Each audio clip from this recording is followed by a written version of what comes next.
Vamos analisar aqui o capítulo 1180 de One Piece Omen, ou Presságio, se eu não me engano, seria a tradução. Então, vamos lá, né? Vamos ver aqui. Deixa eu ver se eu boto no formato de passar a página ao invés de scrollar, que eu prefiro. Qualidade pode ficar na média aí, porque a gente não vai falar tanto disso. Mas beleza, vamos ler aqui no Manga Plus, versão oficial. Bora lá. Ok, né? O capítulo já começa desse jeito aqui, né? Apresentando Imu pra gente, o que eu acho que é bem interessante, porque... Antes de falar isso, na verdade, eu preciso comentar outra coisa, que é... Eu vi muitas pessoas falando sobre como é que vai ser esse momento One Piece. Aí, obviamente, né, quando a gente vai analisando, tem pessoas que falam, acertou, errou e tal, sendo que o foco, apesar de ser legal acertar e ser, né, legal zoar quando erra, nunca é o foco da análise em si. Mas, dito isso, para aqueles que ficavam reclamando nos comentários, acertei de novo, né? Então, mas a gente vai chegar lá. Por quê? O Imu aqui, quando você perceber esse capítulo inteiro, você vai ver que ele é um capítulo que todo mundo tava querendo a luta logo, né? E aqui tem uma introdução de luta. Mas a gente vai comentar sobre a dinâmica da construção dessa luta até o final do capítulo, beleza? Então a gente vai comentar sobre muita coisa nesse capítulo aqui, porque ele em si... A gente vai comentar muita coisa contextual, porque ele em si não traz nada muito específico para a gente analisar narrativamente aqui, mas ele traz outros elementos para serem analisados, coisa de world building, detalhes, curiosidades, com certeza outros criadores de conteúdo já falaram, então eu vou tentar falar sobre composição dos capítulos em geral, mesmo que não fale especificamente desse. E para começar aqui, né, para quem lembra como que funciona a estruturação de um mangá, as primeiras páginas de um capítulo servem para apresentar o que está acontecendo, né, relembrar o leitor o que está acontecendo, apresentar os personagens, para, né, ambientar as pessoas. Então se você ver aqui, você vai ter o quadro de ambientação, tá vendo? Um quadro de ambientação. Vai ter o personagem novo chegando aqui na situação de fato, mostrando o design dele, ocupando o espaço. E aqui eu acho que teve uma questão dupla de quadrinização muito interessante, que é o que a gente vai ver agora. Eu vou ter que abrir aqui o meu paintzinho famoso, cadê Paint? Então uma coisa interessante que o Oda aqui fez foi o seguinte, tá, beleza. Padrão, quadro de ambientação para saber onde você está. Show! É normal que autores botem quadros de ambientação, quadros médios e quadros close-up quando você tem a página, a spread, né? A spread dupla aqui. A spread é a página, a spread dupla são as duas. Por quê? Porque a visão do leitor, ela não só faz assim, né? A visão do leitor primeiro vê tudo e depois vai especificamente para onde você tem que ir. Mas aí o que o Oda faz aqui, né? Beleza. Ambientação, ele vai ter alguns, tá vendo? Isso aqui é um close-up mais ou menos, né? Close-up, close-up, close-up, médio, close-up, close-up, close-up. E aqui um shot médio também, né? Não é um shot de ambiente, né? Não é distante, mas mostra o corpo todo do personagem, a gente pode chamar isso de um shot médio. Então dá pra ver que né, ele compôs essa página com isso em mente. Mas não só isso. Não só isso. O legal que ele fez foi o seguinte, né? Que beleza, quando você abre o mangá, a primeira coisa que você vai ver é ele. Ok. Aí depois seu olho vai meio que voltar pra cá. E olha só que legal, né? A gente tem aqui o diálogo, aí ele puxa a gente pra cá, né? O diálogo tá aqui, né? A gente vai ver primeiro isso aqui, vai puxar a gente pra baixo, beleza. Até aqui tudo bem, padrão de mangá. E não que o Oda esteja inovando ou tenha que inovar em algum momento, mas dá pra ver que quando aparentemente ele tem mais tempo ou em um momento que ele teve um refino maior, dá pra ver algumas questões que a gente encontrava de One Piece mais no início, de uma quadrinização mais interessante que ele tinha em relação ao que ele faz hoje em dia, que tá muito atolado por situações, né, de tipo, One Piece tá muito fora de controle. Mas beleza, certo? Você chegou aqui, quadro de diálogo aqui, puxa você pra cá, beleza, né? E olha só que legal, ele fala, quem é você? Quem é você, né? E aí você é puxado para esse outro balão aqui, certo? Aí depois você desce aqui tranquilo. Basicamente isso aqui, né? Vai embora. E é bem curioso isso aqui, né? Você tá indo embora aqui, né? E a própria espada dele ajuda você a ir embora, né? Porque isso aqui puxa você. Isso aqui puxa você também. O olho dele. Ele faz a curva pra cá, né? Que é o mesmo movimento da espada dele. Mas beleza. Então, essa cena aqui, eu achei que ficou muito gostosinha de ler, porque ele tem o quem é, quando ele aparece aqui, né? Ele faz bush. Ele aparece quem é, e aí depois o rei desse país. Então isso aqui é quase uma... Você pode ter certeza que no anime isso vai ser feito da seguinte forma.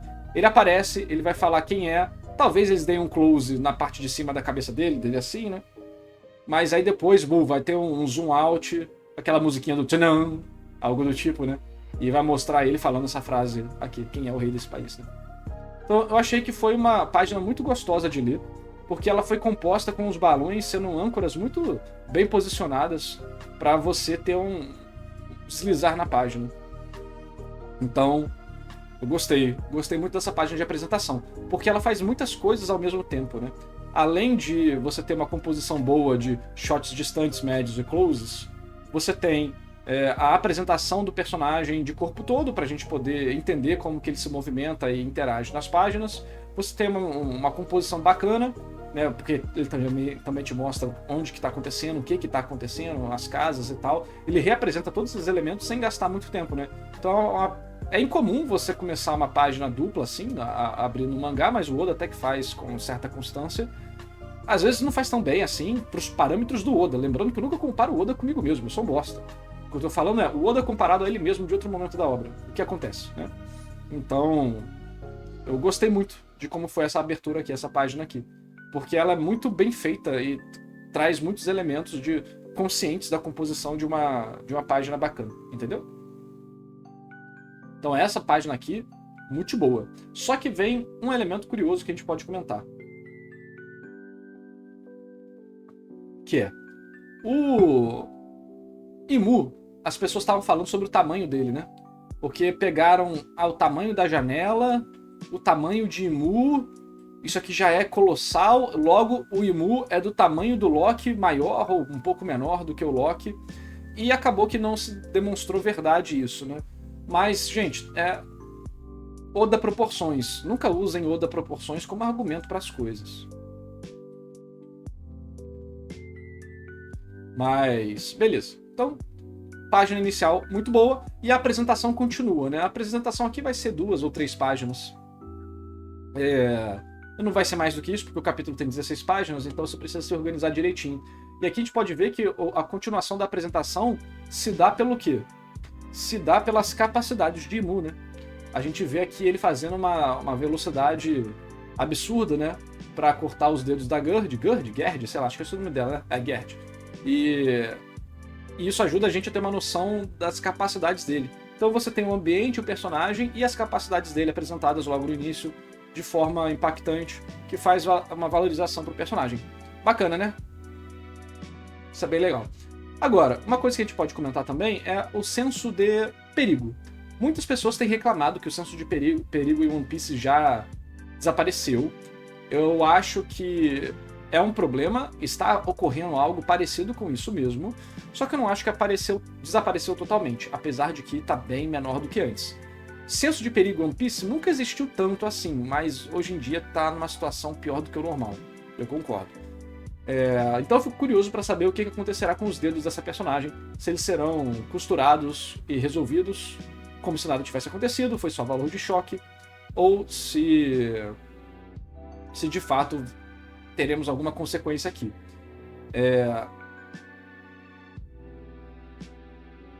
Porque esse argumento de consequência está tangencialmente ligado ao desempenho do Zoro e do Sanji nesse capítulo também, que eu vi pessoas discutindo.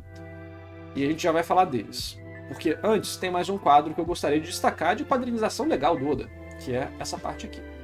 Então vamos lá, vamos analisar essa parte aqui. Vamos analisar essa parte aqui. No Paint, beleza. Essa parte aqui eu achei bem legal, especificamente por esse quadro aqui, ó. Esse quadro e essa sequência aqui. Essa sequência dá um up. Então vamos separar eles aqui do resto. Por que eu achei esse quadro legal, especificamente? Vamos lá. Esse quadro faz uma coisa muito bacana que você tem um balão de texto aqui, um balão de efeito e texto aqui, e um balão de efeito e reação aqui, certo? Isso aqui está dividindo basicamente a cena aqui Inclusive a gente tem, né, a parte da onomatopeia aqui, outra parte da onomatopeia aqui, certo?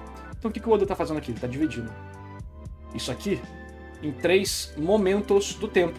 E não é a primeira vez que o Oda faz isso, na verdade no primeiro capítulo de One Piece ele faz uma dinâmica de diálogos que parece que você tá passando o tempo enquanto você tá lendo, o que é bem legal.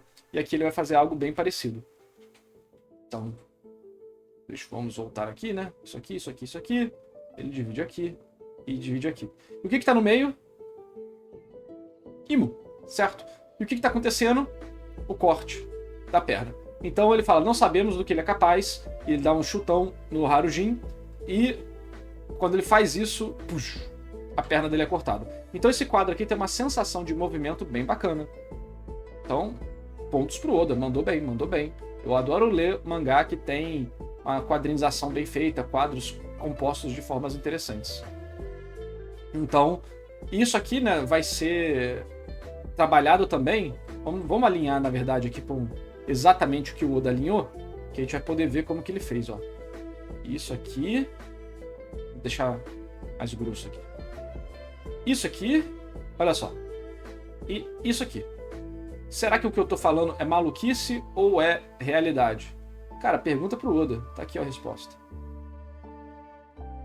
Você vê que isso é composto pela própria composição dos quadros aqui, tá vendo? Então, não é bobeira. Não é maluquice que eu tô falando. É realidade.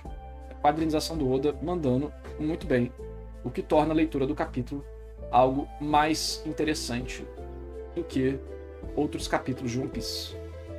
Legal, né?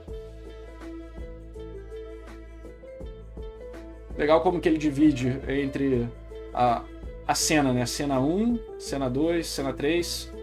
E aí, essas cenas, apesar de seguirem de cá pra cá, daqui pra cá, né? Elas também podem, você também pode já ver junto, né? Você pode ver elas juntas ao mesmo tempo.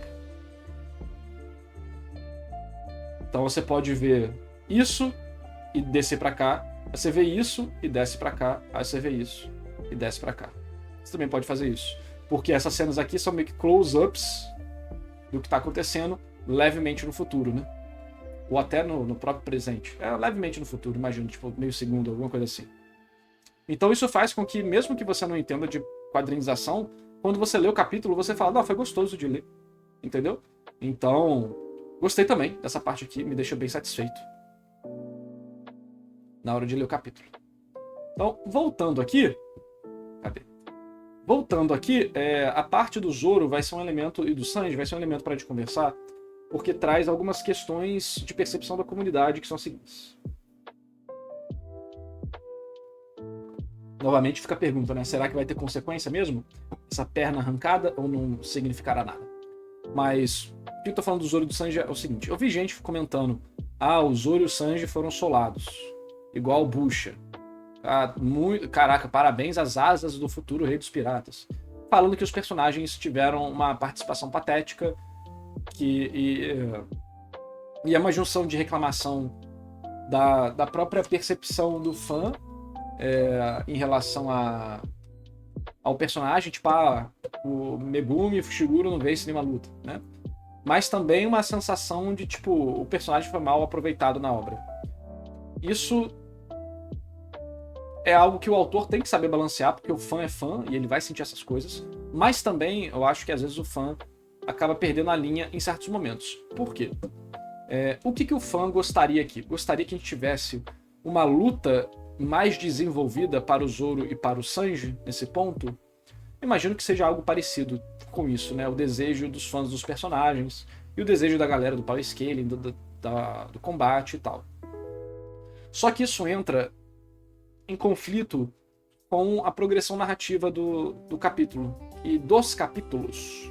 Porque se a gente abrir outro pente, vamos abrir outro pente aqui, nos outros vídeos a gente já fez várias análises e comentários falando sobre como funciona a curva de tensão da história. Então aqui tem a tensão, aqui tem o tempo, tesão, tezinho, famoso. Então a gente vem aqui, né? Isso aqui é basicamente curva de tensão de um capítulo de One Piece, mas também pode ser de um arco, pode ser de um volume, pode ser qualquer métrica que você pegar fechada, assim, aberto e fechado. tipo, foi intencional pelo autor, não adianta pegar metade do capítulo e metade do outro capítulo. Não, tem que ser o capítulo todo. Você vai encontrar alguma coisa parecida com isso. Então, como eu falei nas minhas outras análises, e o Oda me deu mais base para falar isso ainda com esses capítulos, mas se você voltar no capítulo passado, eu já falei isso claramente, que é o seguinte, né? Eu falei, a gente estava aqui quando a gente estava com a Imu Nagunko contra a Luffy. Eu falei, não vai ter luta. Algo acontecerá que jogará a tensão lá para baixo. A história não... As chances dela continuar crescendo a partir daqui são muito pequenas por vários motivos, e no vídeo eu comento esses vários motivos. Aí eu falo, essa luta vai ser impedida de alguma forma. E aí depois outra coisa pode acontecer. Isso aí, se vocês lembram, o capítulo passado, vamos até voltar aqui no capítulo passado, o que acontece no capítulo passado? Vamos voltar no capítulo antepassado, vamos lá. E aqui é o capítulo da pancadaria, né? Que eu falei, não, essa luta não vai ter a continuação que a galera tá achando que vai ter, que falou a maior luta de todos os tempos, e o povo tava animado, eu falei, não vai ter. E aí o que acontece? A luta é impedida de alguma forma, a tensão abaixa, outras coisas vão acontecendo. Aí Imu vai voltar, e o povo falou, narrador, você estava errado, você é burro, hahaha. Aí eu falei, mano, você vai queimar a língua. O que aconteceu? Próximo capítulo, não acontece a luta. Você tem a introdução do personagem. Por quê? Porque a tensão vai caindo. Isso aqui, né? A luta vai aumentando a tensão, agora a tensão vai caindo, e aí ela vai começar a se reconstruir para o próximo capítulo, né? Para a próxima etapa da história, e por aí vai. Qualquer que seja a etapa. E esse capítulo aqui, que a gente está agora, o povo queria a luta. Mas como a gente acabou de ter o personagem apresentado, a gente primeiro vai ter, né? Vamos dizer, o personagem foi apresentado aqui, né? Aqui, no momento de virada das duas tensões, vamos dizer assim. Isso aqui é só para ilustrar, tá, gente? Não vai ser exatamente isso, não tá marcado em pedra, nem nada. Isso é só para ajudar a ilustrar a percepção de como a história está sendo manejada. Então você teve a luta aqui, a Imu vai embora, aí eles vêm, a vilazinha, esse aqui e tal. Aí chegou, Imu apareceu, pá, em Elbaf. Aí o povo já queria vir para cá. Que seria uma grande luta com o Luffy e com o Loki, ou uma grande luta com o Sanji e com o Zoro. Só que o personagem acabou de ser apresentado. Ele acabou de, literalmente, apareceu o design dele pela primeira vez. Então você tem que valorizar o momento, você tem que valorizar aquele personagem, você tem que construir o momento, a sensação dele para tornar ele mais interessante para o público. E o que os autores fazem normalmente com isso, né? Eles vão mostrar como esse personagem é poderoso. Ele vai derrotar outros personagens, ele vai fazer as suas maldades. Aqui falando de vilão, né? Mas isso serve para todos os personagens. Ele vai dar momentos para que esse personagem possa fazer o quê? Fazer o quê? Fazer o quê? O que eu falei no início da live? Apresentar o seu poder e as suas capacidades. E aí, após apresentar o seu poder e suas capacidades, ele encontra o verdadeiro desafio, que é o que a gente vai ver. Certo? Então, esse capítulo de agora não poderia ter uma grande luta com o Zoro e com o Sanji. Quer dizer, não é que não poderia, mas muito provavelmente não poderia. Por quê? Primeiro, tomaria tempo. Ter uma grande luta com o Zoro ou com o Sanji tomaria tempo. E a história já prometeu aqui coisas com o Luffy e com o Loki. A história já prometeu um encontro deles. A história já fez você ficar vendo um monte de coisa inútil por muito tempo. Então o Oda sabe que se ele arrastar o encontro dos personagens, ele perde o impacto do momento. E aí o que ele faz? Ele vai usar o Zoro e o Sanji como, parece a forma que o Oda desenha a mulher, né? Rapaziada. Caralho, virei Oda. Virei Eiichiro Oda. Mas ele vai usar o Zoro e o Sanji, que são personagens muito poderosos que a comunidade conhece, para fazer a perspectiva de poder de Imu, né? Então é a famosa escadinha. É a famosa escadinha aí que a galera gosta de xingar. Voltou a mulher misteriosa aqui. É a escadinha que a galera gosta. Ih, cara, a mulher não quer ir embora, não. Que a galera gosta de xingar do Oda. Mas, do Oda de mangaka em geral, né? Mas tem propósito, tá? Tem propósito e era o óbvio que ia acontecer. O personagem tem que ser apresentado para então chegar no momento e poder já ir com força total, vamos dizer assim, certo? Então ele vai ganhar do Zoro com a sua cauda, o que vai ser algo parecido com uma espada. Aí depois ele vai mostrar suas outras capacidades mágicas, né? E aí depois, a sua capacidade de locomoção e tal, tá apresentando o personagem, né? É um capítulo de apresentação, basicamente. Soltou Nagunko e também mostrando a capacidade da lança dele, que tem meio que uma zarabatana maligna. E aí ele vai ganhar do Sanji como? Com chute também, né? Ou seja, ele ganhou dos personagens que tem técnicas específicas usando técnicas equivalentes a deles, né? E isso aí vai fazer o hype do Jinmu mostrando como é que ele é poderoso. Esse processo todo, esse capítulo que a gente teve, vamos dizer assim, né? Foi equivalente a isso aqui, ó. Caralho, essa mulher não vai embora, mano. Pronto, agora ela não volta. Mano, ela não volta. Socorro. Como se atormentados pelo fantasma da gostosa. Mas tá. Esse capítulo que a gente teve foi equivalente a tipo isso aqui, né? Dessa etapa da história, vamos dizer assim. É a apresentação e desenvolvimento do Jinmu como uma ameaça, e a gente tem a noção dessa ameaça e da força da ameaça e tudo mais. Coisa que, diga-se de passagem, a gente não teve com os outros Cavaleiros Reais direito. Eles foram apresentados como, caraca, eles são legais, e depois eles foram uns inúteis do cacete e não fizeram nada. Ou eles não faziam nada ou eles perdiam. Não teve nenhum momento que eles realmente mostraram ser alguma coisa relevante. No máximo, os Somers, mas mesmo assim ele estava contra os idiotas dos Chapéus de Palha, né? O grupo idiota, né? O grupo medroso que eles chamam. Então, eu acho que é injusto ficar bravo com o Oda de que o Zoro e o Sanji foram humilhados aqui, ou que não teve luta pra eles. Eu acho que é injusto.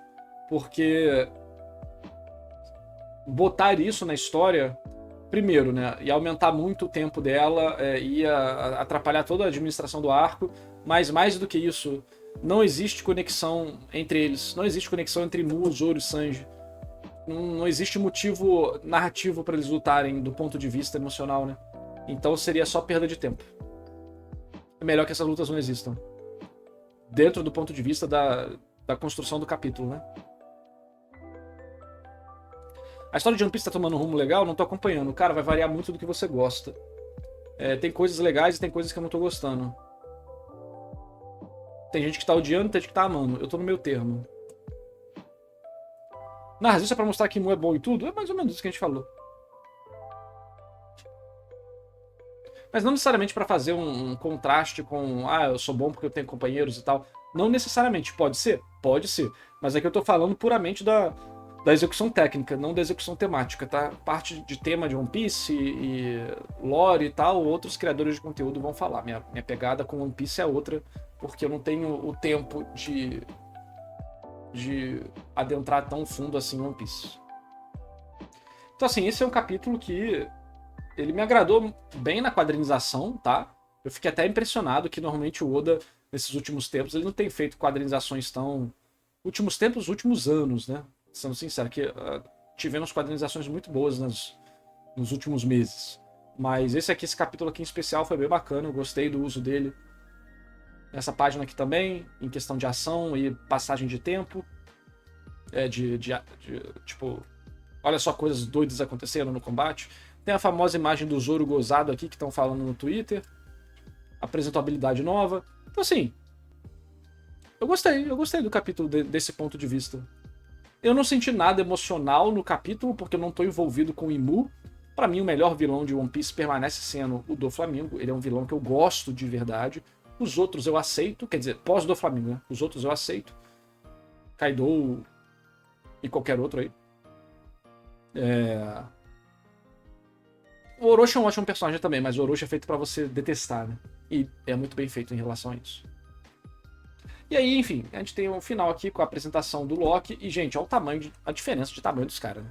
Quem achou que Quem tava falando que a janela e o teto e o prédio e o gigante... Caraca... Mas também outra proporções, né? O Loki aqui deve estar também 15 vezes maior do que o normal. Que doideira, né? Tipo, não tem problema você usar tamanhos metafóricos para representar imponência e tal, sei que, mas não é o caso de One Piece, né? O caso de One Piece é só loucuras mesmo. Achei o design de One Piece muito feio, filho. Cara, eu acho que vai depender da opinião do seu senso de design e tal. Eu achei ok. Eu achei ok. Eu tô esperando pra ver o que vai acontecer. Mas eu não desgostei, não. Mas eu também não tô apaixonado. E aí a gente tem um encontro emocional relevante, né? Mais relevante do que para um Luffy, diga-se de passagem. Imu se encontrar com o Luffy, pra mim, não tem impacto algum, tá? Porque é impacto emocional. Não tem impacto algum. O que tem muito mais impacto pra mim é, de fato, Imu se encontrar com o Loki. Então eu acho que a presença do Loki aqui foi um acerto muito grande do Oda, porque é o gancho real de drama entre esses três, né? Entre essa situação. Por isso que ultimamente, né, em One Piece eu tenho preferido muito o mundo de One Piece sem o Chapéu de Palha. Eu acho que o drama do Loki, do Shebeck, com o Imu foi legal. Tô achando que tudo tá muito bacana, mas os Chapéus de Palha eu sinto que estão desconectados de parte dos acontecimentos relevantes desse mundo. Então, eu não tô tão animado com eles assim. Aquele que matou meu servo 14 anos atrás. Eu tinha coisa mais importante pra fazer, tá? O Dura que tá criticando aqui o fato de Imu nunca ter vindo resolver essa situação, ter esperado 14 anos. Vamos ver o que vai ter de justificativa, né?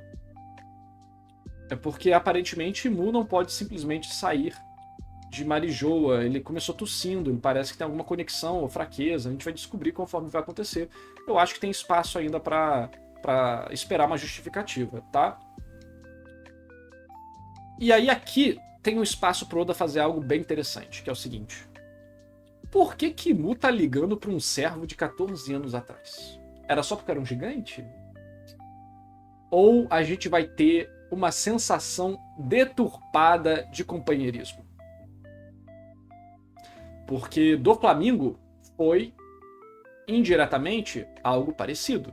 A família mafiosa, que contrasta com a família pirata do Luffy. Não foi exatamente isso que o Oda executou dentro da história, mas é um paralelo que existe dentro da história. Será que foi a Rei de Elbaf? Pois é. Mas e se Imu tiver uma obsessão com o que é dele? O servo era meu. Você não tinha o direito de matá-lo. E aí a gente tem um contraste temático entre o Luffy falar ele era o meu amigo e o Imu falar ele era o meu servo, ele era o meu objeto. Ia ser interessante, né? Será que vai ser isso que vai ser executado? Não sei. É um espaço bacana, porque Imu fala, o mundo é meu, tudo é meu. Então, se ele tem esse complexo de tipo, se é meu, você não pode quebrar, só eu posso quebrar, pode ser algo legal de se trabalhar. Imu foi corno, não amadureceu até hoje, aí quer controlar geral pra não ser corno mais. Aí, ó a narrativa se construindo. Eu ainda acho que existe a chance de Imu ter mais de um corpo. E talvez esse não ser o corpo verdadeiro, mas um corpo deturpado. Eu acho que existe essa chance. Se não for, tudo bem, mas eu acho que tem. Eu não vejo motivo para Imu ser apresentado como uma sombra esse tempo todo na história e aqui, especificamente aqui, revelar a identidade dele. Por causa do Loki e tal. Eu acho que, assim como ele pegou a Gunko, ele pode ter outros corpos que ele se manifesta. Aí tem a parada da Ópia no Mi, né? Porque se você for parar pra pensar, né, a revelação do vilão final é algo impactante. E o Oda fez de uma forma legal, mas será que esse é o grande ponto da história que isso aconteceria? Não sei, é uma dúvida. Pode ser, mas é algo a se pensar, né? Não? E aí fizeram uma brincadeira engraçada que fala que o Oda é o solador de minorias, né? Dessa vez a minoria que solou ele. O mundo dá voltas aí, o Zoro tá pagando pelos seus pecados. A esperança da Imu gostosa ainda vive? Eu sou partidário dessa teoria. A silhueta nunca tem nada a ver com a revelação, mas meu ponto nem é a silhueta de Imu, porque a todos os momentos que Imu foi apresentado como silhueta era algo meio disforme, né? Parecia uma geleca, assim como os Gorosei. Lembrando só de curiosidade, né, que o Sabo conseguiu fugir de todos os Goroseis e de Imu, tá? Imu e os Goroseis não tiveram capacidade de pegar o Sabo. Lembrando que um dos Goroseis... E eles se transformaram em monstro, tá? Um deles é uma águia e o outro deles é um cavalo místico, ceifador, rápido pra caralho. E o Sabo fugiu. E as pessoas acham que não existe conveniência também em One Piece. Tem toda história, tem todo mangá. O senso dramático é mais importante do que a lógica. Tá tudo bem. Aí nego vai lá e vai, sei lá, criticar Cavaleiros do Zodíaco. Mas, mano, se for pegar pra One Piece, tem muito mais coisas estranhas nesse sentido do que Cavaleiros do Zodíaco. Mas não, Cavaleiros do Zodíaco que é isso aqui. Então eu acho que Mu é meio disforme ainda. Eu acho que ele pode ter outras formas aí. Pode ser só a silhueta meme? Pode, mas... Eu acho que foi... A forma que é apresentado ali é muito intencional. Eu não acho que só foi, tipo, a silhueta do Loki e foi outra coisa. Eu não acho que seja isso. Pode ser. O Cobra ajudou, pesando no ombro dele, né, do Sabo. Ajudou com o Sabo tendo que carregar ele. Nars, viu a teoria de que ele tem outras transformações, pois nessa ele tá com o símbolo do nível 2, sendo que ele teria um level mais alto. Ah, não, ele tá com o símbolo do nível 2 na capa dele. Não, eu não vi essa teoria, não. Eu tô evitando acompanhar a teoria de One Piece, porque eu acho que a maioria delas é muito maluca, e porque muitas vezes as teorias estão sendo melhores do que o que tá acontecendo, né? Por exemplo, a teoria de como o Domi Reverse ia funcionar com o Luffy ser uma peça branca que fazia a pessoa mudar de cor, ou a teoria do usar o Dendemushi para fazer isso, aquilo com o Vegapunk para solucionar o Domi Reverse, eram teorias infinitamente melhores do que foi executado, que é tipo, como é que a gente faz para matar o imortal? Mata ele. Bate mais forte. Porra, rapaziada, aí complicou, né?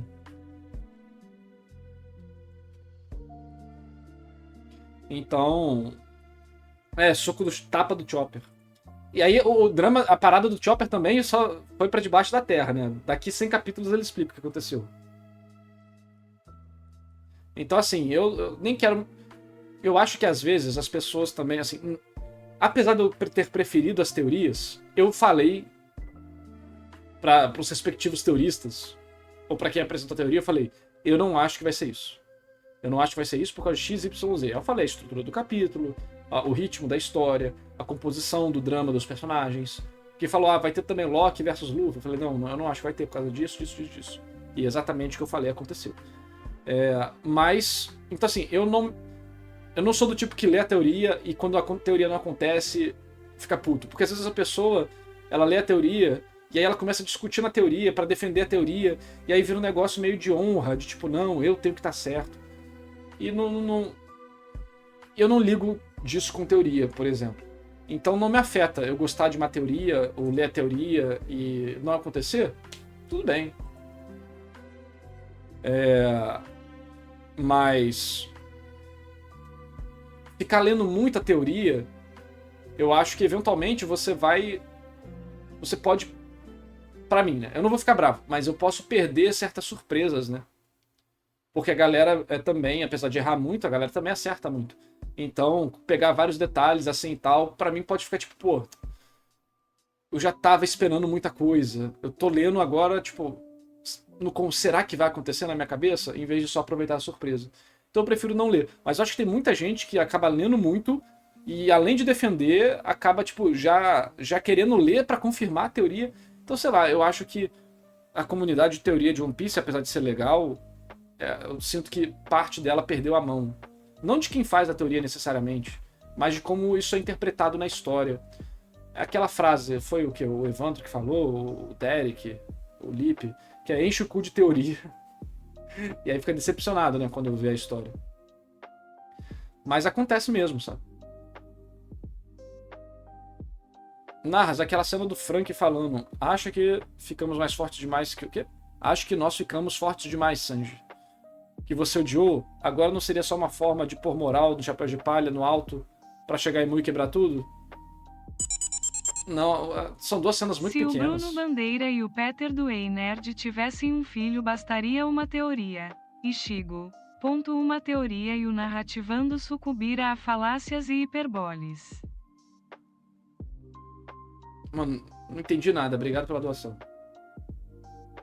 Os caras caem em spoiler fake também, que é outro problema de One Piece. É complicado, né? Então, assim, eu acho que perdeu um pouco do controle, né? Alguns memes viraram realidade, vamos dizer assim, né? E aí o povo perde a noção. Fora que, assim, os leaks, né, que escrevem em texto, eu nunca vi pessoa mentir tanto e nem sentir.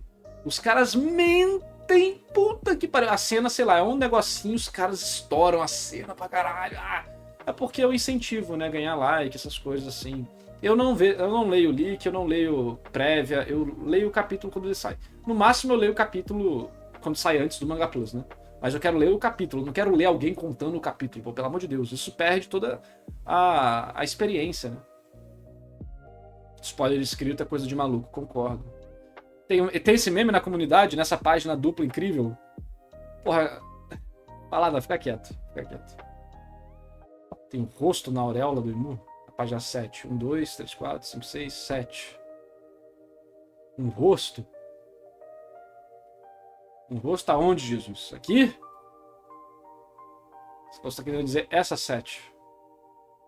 É que eu conto a 7 a partir da primeira página da capa. Aonde, mano?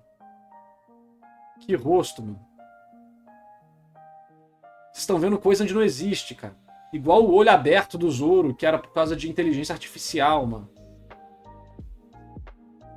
Cadê o rosto, mano? De onde vocês estão vendo o rosto na auréola do Imu, mano? Isso aqui? De onde vocês tiraram o rosto aqui, mano? Cadê o rosto, mano? Onde é que vocês estão vendo o rosto aqui, porra? Que isso aqui é cabelo? É isso aqui que vocês estão falando. Aqui. Isso aqui é o olho. E isso aqui é o quê? Esse aqui é o nariz. Vou fazer o rosto aqui. Ele tá usando uma máscara. Caralho, viado. Olha só o rosto. Fizemos o rosto, mano, aqui, ó. Tá o rosto aí, pô. Fantasma encontrado em One Piece. É o Kakashi, mano. Referência a Naruto. Não, isso aqui é a fonte oficial, pô. Tem upscaling de IA, não. Cara, são uns rabiscos mesmo. Tanto é que nos outros quadros não tem isso. Cadê? Aqui, ó. Não tem nada aqui no meio. Não tem nada aqui. Isso aqui é a perna do... Pô. Isso aqui é o rascunho. Ó. Ah, esse aqui ele buga, né? Isso aqui é como se fosse... É tipo a canela do Harujin, mano. É a sombra da canela do Harujin. Não, aqui a imagem não abre outra guia, não. Não, gente, não tem. Não tem rosto nenhum. Aí, viu, meu teorista de One Piece fica muito maluco, cara. Vocês são muito... Ai, mano, vocês perdem muita linha, mano. Mas é até engraçado, pô. Dá pra fazer pique da Kuina ao Mihawk aqui, pô. Mano, alguém faz uma teoria muito boa com isso. Pra eu ficar em choque, por favor. Pode ser... Ah, mano, é uma sombra, mano. Qualquer... Só pra fazer um contraste aqui, de não ficar estranho. Sei lá, mano. Qualquer coisa. Por que teria um fantasma específico, o rosto específico aqui na perna do Harujin, mano? Só nesse quadro. Mensagem secreta. É a Kuina. É o rosto da Kuina. Kuina é o Imu confirmado. Mais alguma coisa pra gente comentar nesse capítulo aqui? Que assim, esse é um capítulo que não trouxe tanta coisa relevante para ser analisada pelos parâmetros da nossa live. Coisas para outras lives, com certeza. Outros criadores de conteúdo, com certeza. Mas aqui, mano, foi o beabá padrão e muito bem executado. Então, um capítulo gostoso de ler. Cumpriu todas as suas funções. Eu não achei que foi um capítulo ruim, não. Eu acho que é um capítulo que permanece naquela transição, criação de situação para o próximo capítulo ter alguma coisa. Agora, vamos lá. Vocês querem falar de previsão? Vamos falar de previsão. O que vai acontecer no próximo capítulo? Agora as coisas ficam um pouco curiosas, porque é o seguinte, eu falei lá nas primeiras análises de Elbaf, eu falei que Elbaf não seria um arco padrão de One Piece, não estava parecendo ser um arco padrão de One Piece. De fato, ele não está seguindo o padrão de arco de One Piece. Ele apresentou algumas características novas. E aí, será que a gente vai ter, de fato, uma grande luta aqui? Porque a grande luta aqui vai exigir Luffy mais Loki versus Imu, e uma luta colossal, a maior luta de todas, igual falou. Isso é pedir muito. Isso faz com que o que vem depois precisa se ajustar totalmente a esse grande ápice. Mas a história não pode ser resolvida nessa grande luta, senão acaba One Piece, né? Então, as chances eu ainda acho que são grandes de essa luta ser impedida por algum motivo. Algo acontecer que não vai deixar para ter a resolução verdadeira da luta, vamos dizer assim, né? E esse momento que impede a resolução vai dar o caminho para a próxima parte da história. É uma probabilidade. Não sei se é o que vai acontecer. É só uma probabilidade. Porque se for... Quanto mais essa luta se estender, mais a tensão vai subir. Quanto mais a tensão sobe, mais difícil é manter. E aí o arco já teve vários ápices de tensão, né? Então... é um momento que não dá pra bater o martelo no que vai rolar. A minha expectativa é, vai ter uma luta legal, mas essa luta vai ser interrompida por algum motivo. E aí isso vai desencadear algumas informações relevantes, algumas coisinhas interessantes, e vamos seguir pra talvez a reta final da história. Mas eu acho muito difícil isso aqui se estender demais. Porque, ó, o Somers e o Kirigan estão livres. Eles vão entrar na luta também? Eles vão lutar contra outros chapéus de palha? A gente vai ter Luffy, Loki e Mu lutando no núcleo. A gente vai ter no outro núcleo Zoro, Sanji e demais personagens versus Cavaleiros de Deus de novo? Dessa vez com eles mais poderosos? Cara, se tiver essas duas coisas aqui, porra, as coisas vão demorar muito. Ainda mais se for bem desenvolvido, né? Dá pra acontecer? Dá pra acontecer tudo. Aqui a gente não tem como bater o martelo no que o autor vai fazer. A gente só pode verificar as possibilidades e pensar nas necessidades, né? Então assim, eu estou curioso. Eu adoro quando fico curioso e não sei o que vai acontecer na história. Um outro momento acho que o momento que eu me senti mais assim em One Piece foi em Sabaody. Eu sabia que não ia dar em nada, mas eu estava muito curioso. Eu falei, caraca, como é que o Oda vai mexer nessa situação? Aqui eu não tô exatamente assim, mas eu tô tipo, legal, vamos ver onde é que isso vai dar. Mas isso é mais porque o resto do ambiente não tá me agradando. Mas eu acho que o Oda tá chacoalhando a situação aqui pra criar possíveis novidades. Então vamos ver se Elbaf realmente vai ser um arco que vai sair totalmente do escopo do que era esperado. E se Elbaf vai trazer uma batalha muito maior pro mundo de One Piece, vai determinar, né, muita coisa. Porque se essa batalha for até o seu final lógico assim, essa vai ser uma das grandes batalhas, né? Seria um nível de importância pique o que Marineford nesse sentido, né? Caraca, o rei do mundo versus Loki, Luffy, meu Deus, Elbaf, caraca, destino do mundo literalmente em jogo. Então se deixar isso aqui rolar, vai ser muito doido. Mas eu acho que não vai deixar rolar. Isso vai ser o primeiro enfrentamento deles, para então criar uma dinâmica de Imu e Luffy, para então no futuro eles de fato se enfrentarem de uma forma definitiva. Então aqui eu acho que vai ser mais isso. Vai ter a pancadaria, isso vai marcar o Luffy de alguma forma, talvez Imu mate o Loki, é uma possibilidade, aí os fãs do Usopp finalmente terão motivo para gostar do Usopp, porque aí o martelo dele vai pro Usopp. Aí ó, teoria pros fãs de Usopp aí. Mas é possível que, por exemplo, o Loki seja morto por Imu e isso faça o Luffy ter um motivo pessoal, íntimo, emocional pra odiar Imu especificamente? Porque assim, se Imu aparecer aqui e a gente não tiver consequências, vamos ser sinceros, né? Que merda. Que merda. Porra, não... ele cortou o dedo da Gerd e cortou a perna do outro random lá. É só isso? Então tem que ter alguma coisa. Imu tem que chegar aqui e avacalhar a brincadeira. Acho que a maior avacalhação possível seria a morte de Loki. Será que o Oda teria culhão pra matar um personagem? Vamos ver. Mas ele tem que avacalhar. Alguma coisa tem que mudar drasticamente pela presença do Imu aqui. O Imu não pode vir aqui simplesmente pegar seus cavaleiros reais, brincar de lutinha e ir embora. Vamos ser sinceros, né? Então algo vai ter que mudar drasticamente. O que é? Não sei. Não sei. Tá tudo... Ó, cuidado. Quanto mais as pessoas têm certeza de que algo não vai acontecer, mais quando acontece, hein? Então todo mundo falando, não, jamais mataria o Loki. Jamais, jamais, jamais.